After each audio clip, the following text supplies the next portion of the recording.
His soul was brought back by a crow so he can make things right with violence. Welcome to WatchMojo.com, and today we'll be exploring the comic book origins of Eric Draven, otherwise known as the Crow.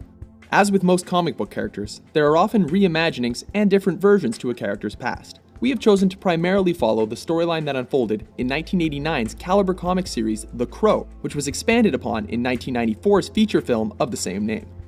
This dark comic series focuses heavily on the themes of deep sadness, regret, and vengeance.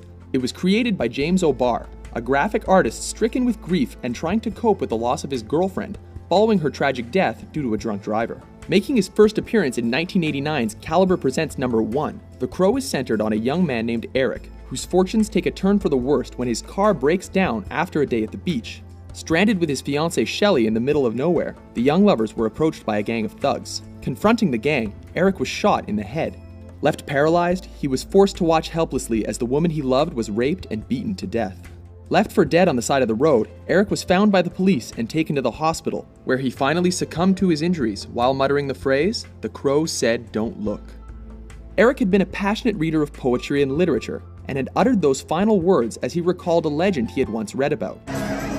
People once believed that when someone dies, a crow carries their soul to the land of the dead. But sometimes, something so bad happens that a terrible sadness is carried with it, and the soul can't rest. Then sometimes, just sometimes, the crow can bring that soul back to put the wrong things right.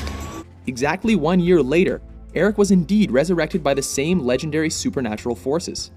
At first, he did not remember what had happened or who he was. Compelled to return to his old home, he slowly regained his memories of himself, his lover, and what had happened through his newfound power to learn the history of objects by simply touching them.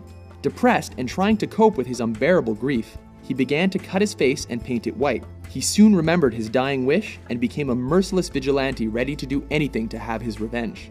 Along the way, the supernatural crow that brought him back served as his guide, helping him track down his prey.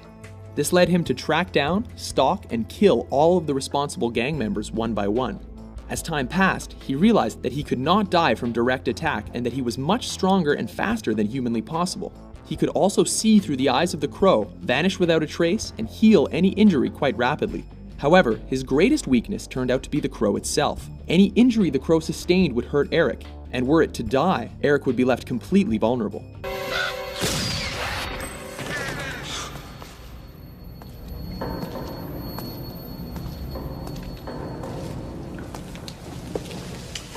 Quick compression for you.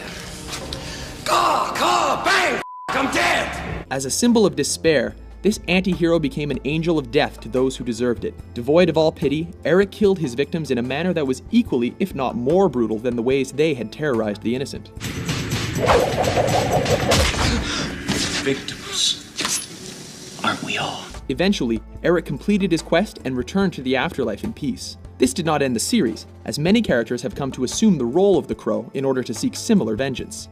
The Eric character has also been brought back in subsequent comic reboots, with a greater emphasis on redemption rather than revenge. The Crow likewise became a movie series in 1994. That film story differed from the original source material somewhat, as Eric Draven was shown to have once been a rock musician who was thrown out of a window while his fiancée was murdered on Devil's Night just before Halloween. This film adaptation starred the late Brandon Lee, who tragically died on set following a prop gun accident while the movie was being filmed. Are you a fan of this tortured antihero? For more origins of your favorite comic book characters, be sure to subscribe to WatchMojo.com. They're all dead. They just don't know it yet.